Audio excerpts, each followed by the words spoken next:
ఈశ్వర శక్తి అనేడి మూలమునకు సంకల్పయుత మనస్సు, క్రియాయుత ప్రాణము అనునవి రెండు శాఖల వంటివి.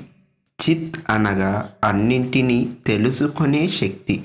మనస్సు ద్వారా అన్నింటినీ తెలుసుకుంటాము. ప్రాణము క్రియాశక్తి. ఈ రెండింటికి మూలము ఈశ్వర శక్తి. సత్వగుణము, రజోగుణము, తమోగుణము, ఈ మూడు శక్తులు కలిపి మాయాశక్తి అంటాము. మాయను శక్తిగా కలిగినవాడు ఈశ్వరుడు. ప్రాణమునకు, మనస్సుకు రెండింటికి మూలము ఈ శక్తియే. మనస్సు శరీరమంతా వ్యాపించి ఉండేది ప్రాణశక్తి ద్వారానే. మనస్సులోని ఆలోచనలు కర్మేంద్రియముల ద్వారా క్రియారూపము ధరించవలనని ప్రాణశక్తి సహాయము అవసరము.